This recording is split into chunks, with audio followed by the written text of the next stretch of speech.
नमस्कार, स्वागत है आपका दृश्य उत्तराखंड में। मैं आपके साथ संदीप गोयल। दोस्तों, जैसे कि आपको पता है कि चुनाव चल रहे हैं और हम लगातार आपको चुनाव अपडेट दे रहे हैं। तो ऐसे में हम ढंढेरा नगर पंचायत क्षेत्र में पहुंचे हैं, जहां पर आप देख सकते हैं कि आजाद समाज पार्टी के जो बड़े पदाधिकारी हैं वो यहाँ पे पहुंचे हैं और ये एक समीक्षा बैठक करने के लिए यहाँ पे पहुंचे हैं कि किस तरीके से हम अपने प्रत्याशी को जिताएं और क्या निर्णय इस समीक्षा बैठक में लिए गए हैं। तो वो हाजी मोहम्मद एहसान जी से, जो कि राष्ट्रीय कोर कमेटी के सदस्य हैं। नमस्कार हाजी जी। मैं आपके चैनल का स्वागत करता हूं और आपका भी स्वागत करता हूं। मैं यहाँ एज ए अपनी पार्टी की हैसियत से, क्योंकि मैं कोर कमेटी, राष्ट्रीय कोर कमेटी का सदस्य हूं और यहाँ समीक्षा के लिए आया हूं। मैंने यहाँ कस्बे के लिए जो चुनाव हो रहे हैं, यहाँ नगर पंचायत के लिए जो चुनाव हो रहे हैं, मैंने यहाँ जगह जगह बैठ के जो है अपने लोगों से राय ली है, लोगों से पूछा है। तो यहाँ खास बात ये देखी मैंने कि यहाँ की जनता चाहती है किसी कर्मठ को चेयरमैन बनाना, कोई कर्मठ साथी मिल जाए। राव आरिफ जैसे साथी को चेयरमैन बनाना चाहती है और मेरी पार्टी ने इनको बहुत ये चाह के जो है कि आरिफ को चुनाव लड़ा के जो है, आरिफ एक सामाजिक आदमी है, गरीब के, मजलूम के, मजदूर के, मजबूर के, छोटे के, बड़े के, सबके साथ खड़ा होने वाला आदमी है। तो ये मेरी पार्टी ने सोच समझ के टिकट दिया है इनको और चुनाव लड़ा है। और मेरी पार्टी और मैं भी हद दर्जे जो है ये कुछ प्रयास रहेगा कि किसी भी शक्ल में जो है हम ये सीट जो है अपने हाथ से अपनी पार्टी के लिए चेयरमैन बनाए अपनी पार्टी का। और यहाँ के लोगों का भला तभी होगा जब आरिफ जैसा यहाँ का नगर पंचायत अध्यक्ष होगा। आज समीक्षा बैठक की गई है, तो क्या निर्णय लिए गए हैं? निर्णय ये लिए गए हैं कि आरिफ भाई को जो है, क्योंकि कुछ बातें हमने बताई हैं, जहां जहां हमें कमी लगी है वो भी बताई है। और जहां ये पार्टी के वोटर जो है, क्योंकि जितना भी गरीब, कमजोर और यहाँ का जो, क्योंकि यहाँ विकास के लिए लोगों का इच्छा ये है कि वो आदमी चुना जाए जो यहाँ का विकास करे। विकास करने में जो है आरिफ भाई को जो है यहाँ के लोग पसंद कर रहे हैं, क्योंकि आरिफ भाई यहाँ जो है सामाजिक आदमी है, समाज सेवी है, पहले से समाज सेवी का काम कर रहे हैं। यहाँ गरीबों के लिए, मजदूरों के लिए, मजबूरों के लिए और यहाँ की समस्या के लिए आरिफ भाई जो है सक्षम है। और वो पूरी तरह से जो है, मैं उम्मीद करता हूँ यहाँ का आवाम, यहाँ की जनता, यहाँ का वोटर भारी मतों से जो है आजाद समाज पार्टी के चुनाव चिन्ह केतली को जो है, चुनाव चिन्ह को वोट दे के जो है आरिफ भाई को जो है यहाँ का नगर पंचायत अध्यक्ष बनाएगा। और मैं आप लोगों से भी सबसे ये उम्मीद करता हूँ, यहाँ जितने भी लोग हैं, आप लोगों से भी मेरी दरखास्त है, मैं आप लोगों से अपील करता हूँ कि भाई आरिफ भाई को जो है भारी मतों से जिताएं। और आरिफ भाई जो है इंशाल्लाह, क्योंकि यहाँ पहला चुनाव है नगर पंचायत का। अच्छा, आजाद समाज पार्टी है, जिले में और भी प्रत्याशी आपने लड़ा रखे हैं, लेकिन अगर जो राव आरिफ की हम बात करते हैं तो जैसे कवरेज हम भी कर रहे हैं और जनता इन्हें कह रही है मसीहा, तो क्या ये दूसरे चंद्रशेखर बन पाएंगे यहाँ पे ढंढेरा सीट पे जो है ये गरीबों के मसीहा बनेंगे। ये मसीहा हैं और पहले से ही हैं, क्योंकि ये इन्होंने अब तक जितना भी समाज सेवा का काम किया है वो गरीबों के मसीहा बन के ही किया है। ये जितने लोग, हर आदमी अपनी पार्टी का दावा करता है कि मेरा कैंडिडेट जीत रहा है, मैं दावे के साथ कह सकता हूं इंशाल्लाह मेरी पार्टी का कैंडिडेट, आजाद समाज पार्टी का कैंडिडेट भारी मतों से विजय होगा। और हम 25 तारीख को दिखाएंगे आपको जो है कि आरिफ भाई जो है बहुत वोटों से जीत के यहाँ के जो है नगर पंचायत की जो है कुर्सियां बैठेगी। अगर तो बात करी जाए, भाजपा बहुत बड़ी पार्टी है, कांग्रेस बहुत बड़ी पार्टी है और इतने बड़ी पार्टियों के सामने आजाद समाज पार्टी बहुत छोटी सी है। किस तरीके से जीत सुनिश्चित करवा पाएंगे और क्या रणनीति होगी आप? आजाद समाज पार्टी छोटी भले ही हो, मगर यहाँ के लोग जो है इस छोटी पार्टी को पसंद कर रहे हैं। इनको सबको देख लिया यहाँ, क्योंकि यहाँ अब से पहले कोई चुनाव नहीं हुआ था नगर पंचायत का। यहाँ जनता जो है, ज्यादातर जनता जो है वो छोटी है, कमजोर लोग हैं, कमजोर तबका है, कमजोर, वो अपने में से ऐसा आदमी चुनना चाहते हैं जो उनकी हर सुख दुख में खड़ा रहे, उनके साथ रहे। और आजाद समाज पार्टी का खास जो है वो कमजोरों की, मजलूमों की, मजदूरों की, मजबूरों की और हर तरह की लड़ाई लड़ने के लिए जो है आजाद समाज पार्टी है, और उसके राष्ट्रीय अध्यक्ष एडवोकेट चंद्रशेखर आजाद जी हैं, जिनको आप रोज सुनते होंगे टीवी पे, चैनल पे, मोबाइल पे, जिनको जो हमारी यहीं की नहीं, ढंढेरे की नहीं, उत्तराखंडी की नहीं, बल्कि ऑल ओवर इंडिया की वो लड़ाई लड़ रहे हैं कमजोरों के लिए, दलितों के लिए, मजबूरों के लिए, मजदूरों के लिए, मुस्लिम के लिए, सभी के लिए लड़ाई लड़ रहे हैं। दलितों के लिए, बैकवर्ड के लिए, हर एक समाज के लिए चुनाव लड़ाई लड़ रहे हैं वो आप रोज देखते हैं। तो मैं आपसे भी जो है दरखास्त करता हूं, यहाँ जो है आप भी जो है आरिफ भाई की मदद करें और उन ऐसा चेयरमैन बनाएं यहाँ के लिए, क्योंकि जो यहाँ की जनता गरीब को फायदा पहुंचा सके, उनमें आरिफ भाई नंबर 1 पे हैं। वो और जो लोग लड़ रहे हैं वो पैसे के बूथे पे लड़ रहे हैं, पैसे के बूथे पे कोई चुनाव जीता नहीं जाया करता।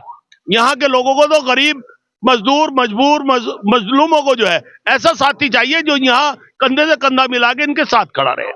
तो मैं यही कहना चाहता हूँ, कंधे से कंधा मिला के साथ खड़ा रहे, ऐसा जो यह प्रत्याशी चाह रही है ढंढेरा की जनता। और इन्होंने भी डिक्लेयर कर दिया है कि आरिफ जीत रहे हैं। आप प्रभारी हैं और आज समीक्षा बैठक ली गई है, और समीक्षा बैठक बताया जा रहा है कि चंद्रशेखर जी के निर्देशों पे, क्या निर्देश है चंद्रशेखर जी के? बहुत बहुत धन्यवाद ओहिवाल जी।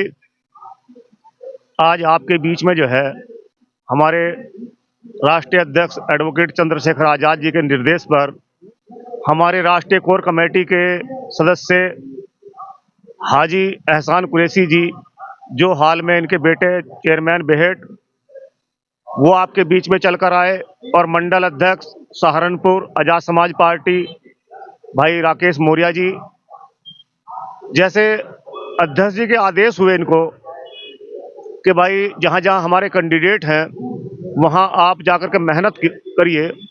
अभी मेरे को यहाँ चुनाव प्रभारी बनाया गया है इस इलेक्शन का, और मेरे साथ में देवेंद्र भाई भी हैं, सह प्रभारी जी, साउर भाई हैं, और भी काफ़ी लोग हैं, सभी मेहनत कर रहे हैं। और जैसे हमारे राष्ट्रीय कोर कमेटी के हाजी एहसान कुरैशी हमारे बीच में आए हैं, हमारे राकेश मौर्य जी आए हैं, जैसे इनके दिशा निर्देश हमारे लिए होंगे, हम उसी आदेशानुसार इनके लिए काम करेंगे, क्योंकि इनको तजुर्बा बहुत है। फिलहाल बेहेट के चेयरमैन भी हैं इनके बेटे, और जब से बेहेट आज़ाद हुआ है लगभग ज़्यादातर चेयरमैनी इन्हीं के हाथ में रही है। बताया जाता है कि कुश्ती का मैदान हो या चुनाव का मैदान हो, एक ही जैसा होता है, अखाड़े दोनों जगह सस्ते हैं। ऐसे में रणनीति बड़ी काम आती है। तो आजाद समाज पार्टी की क्या रणनीति है? आजाद समाज पार्टी की रणनीति देखो, अभी नगीना में चुनाव हुआ, हमारे एडवोकेट चंद्रशेखर आजाद जी को हर आदमी हल्के में ले रहा था कि भाई तो निर्दलीय है, निर्दलीय में कहाँ इलेक्शन जीतता जाएगा। और उसमें जो है कांग्रेस वाले अलग, भाजपा वाले अलग, समाजवादी पार्टी वाले अलग, उन्होंने सब तरह से बिल्कुल हमारे चंद्रशेखर आजाद जी को घेर लिया। लेकिन ये एक भीम आर्मी आजाद समाज पार्टी की रणनीति थी, पूरे हिंदुस्तान के अंदर से जो है हमारे भीम आर्मी के कार्यकर्ता, आजाद समाज पार्टी के कार्यकर्ता, उन्होंने आकर के जो है नगीना में मेहनत की, और आज चंद्रशेखर आजाद जी को जो है नगीना का सांसद बनाया। ऐसे ही जो है हमारे भीम आर्मी के जितने भी उत्तराखंड के जो है प्रदेशीय नेता हैं, जैसे हमारे राष्ट्रीय दोनों नेता आए हुए हैं आज आपके बीच में, ऐसे ही हमारी रणनीति रहेगी। हम जितने भी हमारे कार्यकर्ता हैं सबको बुलाया जाएगा 1-2 दिन के अंदर, और सबको जो है यहाँ से लगाया जाएगा। जिनकी रिश्तेदारियाँ यहाँ होंगी रिश्तेदारी में जाएंगे, जो हमारे जानने वाले होंगे उनके जानने वालों के पास भेजा जाएगा। तो इंशाल्लाह हमारा पूरा प्रयास रहेगा। और हमारे अभी जो हमारे प्रभारी जी आए हैं राष्ट्रीय कोर कमेटी के, यहाँ पर जो है इनको निराश होने की अल्लाह ने चाहा तो बिल्कुल जरूरत नहीं पड़ेगी। और इनको जो है हम इनकी झोली में जो है ढंढेरा नगर पंचायत को जो है जिता करके इनकी झोली में डाला जाएगा, और इससे जो है इंशाल्लाह आजाद समाज पार्टी के हाथ मजबूत होंगे, चंद्रशेखर आजाद जी के हाथ मजबूत होंगे। तो रणनीति हमारे जितने भीम आर्मी के आजाद समाज पार्टी के कार्यकर्ता हैं वो इंशाल्लाह 2-4 दिन के अंदर सब यहाँ पहुँच जाएंगे, और सब अपनी अपनी जगह जिनके जानने वाले हैं रिश्तेदारियाँ सब में मेहनत करेंगे।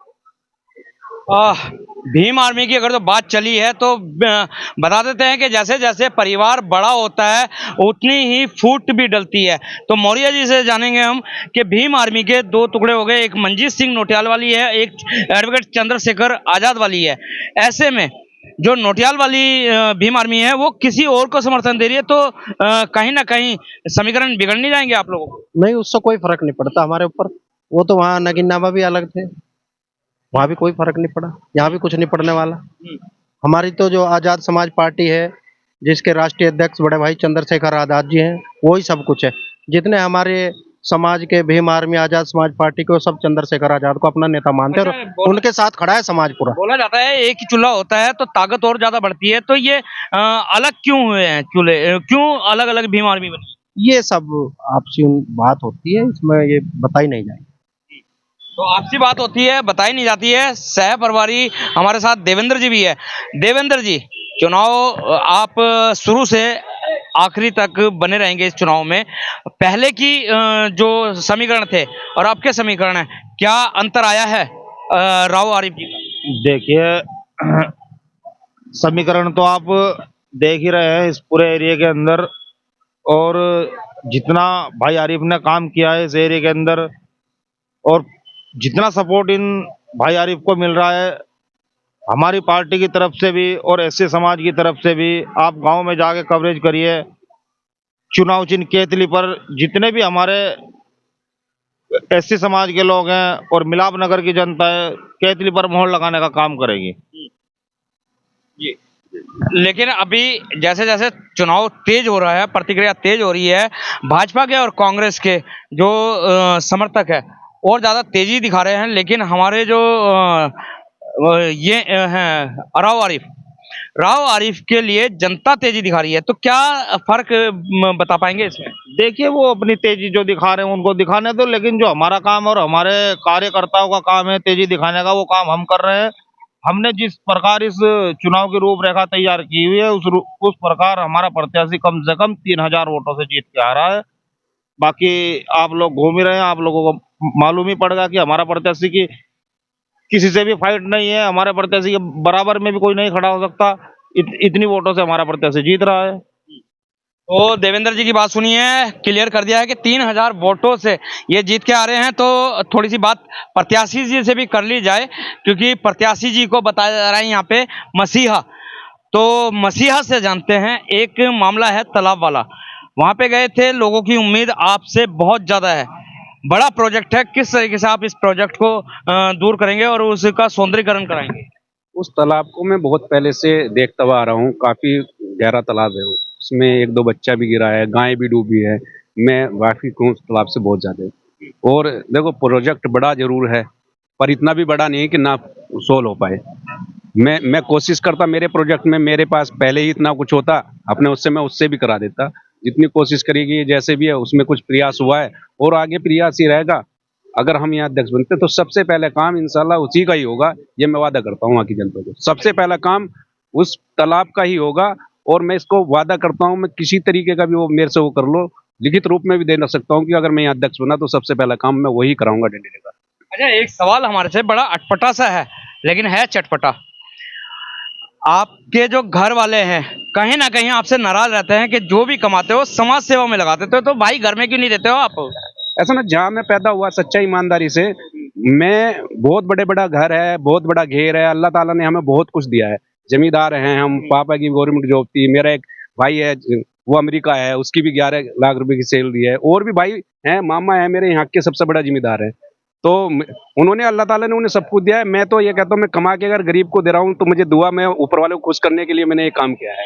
लेकिन घर वालों को तो खुश करना चाहिए ना। घर वाले खुश हैं और भाई हैं, उन्हें देते हैं, और खेती बाड़ी सब कुछ घर वालों पे रहती है, उन पे कमी तो किसी चीज की है ही नहीं। और जितना मेरे से होता है मैं घर वालों के लिए भी करता हूँ, ऐसी बात नहीं। घर वाले ये कहते हैं राव आरिफ हमारा है ही नहीं, ये तो दुनिया का है, घर में नहीं टिकता। अगर तो रात को 3 बजे भी फोन आ जाता है तब भी भाग जाते हो, तो ऐसा क्यों करते हो आप? ऐसा ना, मुझे लगता है कि ऊपर वाला मेरे से ये काम करा रहा है। मैंने कभी ये सोचा नहीं कि मैं काम कर रहा हूँ। मैं सोचता हूँ कि कोई मेरे पास आता है और उसे ऊपर वाले ने भेज दिया है, कोई भी, मैंने उससे कभी आज तक ये पूछा नहीं तुम कहाँ से आए हो। मेरे सामने ऐसी कंडीशन आती है, अभी की बिल्कुल करंट की कंडीशन बताऊंगा। यहाँ पे एक्सीडेंट हुआ, होने के बाद में 2 बंदे वहां पे गुजर गए, तीसरा बंदा होता तो किसी ने मेरे से कहा भाई तुम इसके साथ क्यों जा रहे हो, ये तो तुम्हारे वार्ड में भी नहीं है। मैं कहा क्या वार्ड की बात कर रहा है, मैं तो मेरे साथ तो ऐसे ही, मैं वहां गया सक्षम, उसे सारा जो भी सिस्टम था उसका भाई मेरे साथ साथ चला, मैंने सब कुछ वहां करवाने का काम करा। फिर उसे मैं रेफर कहना तो भेजा, जैसे भी है जो भी एस्टिमेट बना वो सब कुछ मैंने वहां पे करा। तो मेरे खून में है। अभी मेरे कल परसों की बात, उसके बाद की बात बताऊंगा, किसी ने सुबह सुबह फोन कर दिया, नवारी भाई हमें 1 बोतल खून की जरूरत है, 2 तो मिल गई हैं, 1 बोतल खून की जरूरत है। मैं गया और जाने के बाद में मैंने खून दिया। खून देने के बाद में मैंने पूछा आप कहाँ से आए, उन्होंने कहा जी हम तो भगवानपुर से आए हैं, किसी रिक्शे वाले ने नंबर दिया था कि राव आरिफ के पास फोन कर लो, वही तुम्हारी मदद कर सकता है। तो ये तो मेरे खून में है, मैं इस चीज को कर रहा हूँ, इसे तो निकाल ही नहीं सकता कोई। ये राजनीति से जुड़ा हुआ नहीं है। और मैंने कभी वीडियोग्राफी फोटोग्राफी तो इलेक्शन है, अब तुम लोग आ रहे हो, और मैंने तो मदद करके उनसे एक आया हाथ जोड़ के कि भाई मेरी मदद का जिक्र ना करे किसी से। ऐसा तो नहीं है कि वो एक फिल्म का डायलॉग है कि आगे 3 की मदद कर देना?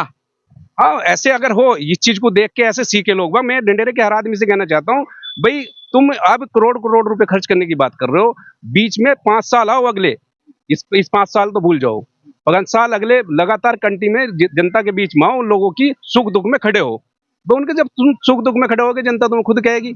अब ये देखो ना, जनता का मुझे यहाँ पे प्यार है, इतना प्यार है, किसी भी समाज का हो, एक समाज का नहीं, इसमें पार्टी समाज हो, SC समाज हो, मुस्लिम समाज हो, कोई सा भी समाज है, मेरे पास आता है तो मैं खड़ा हो जाता हूँ। मैं उनसे ये नहीं पूछता कि तुम कहाँ से आए हो, मैं तो पूछता हूँ चलो। और मैंने कभी ये भी नहीं पूछा कि भाई ऐसा मैं ये भी कर सकता था, बिलो 1000 रुपए तुम चले जाओ। मैं बिल्कुल जड़ तक गया हूँ और उनका सोल्यूशन मैंने निकालने का काम करा है, और ये मैं करता रहूंगा इंशाल्लाह, जब तक मैं जिंदा हूँ करता रहूंगा। क्योंकि मुझे पता है कि मैं जब बीमार हुआ था कोरोना काल में, तो मैं चुटकी भर के देखता था कि मैं जिंदा हूँ या मर गया। तो उस टाइम पे मुझे जब फोन आता था यहाँ के आदमियों का, तो वो रो के ये कहते थे कि हम मंदिर में आपके लिए दुआ कर रहे हैं। तो उस चीज को कहना पाने के लिए मैं कर रहा हूँ। ये तो कहना तो लोगों की सोच है कि अब राजनीति में मैं खड़ा हूँ यहाँ पे जिसमें। ये तो लोगों की सोच है, राव आरिफ ने बताया है, क्योंकि दुआओं का असर बहुत है और इनके खून में है। घर वाले भी बेशक इन्हें गुस्सा करते हैं, लेकिन बाद में गर्व महसूस करते हैं कि हमारा बच्चा जो है सही दिशा पे चल रहा है। तो इसी वजह से जो ढंढेरा की जनता है, उन्होंने राव आरिफ को अपना प्रतिनिधि बनाकर चुनाव मैदान में उतारा है और जिता भी इन्हीं को रहे हैं। तो इसी के साथ बने रहें, दृष्टि न्यूज में दिखाते रहेंगे इसी तरीके की खबरें। जब तक के लिए दीजिए इजाजत। जय हिंद, जय भारत, जय उत्तराखंड।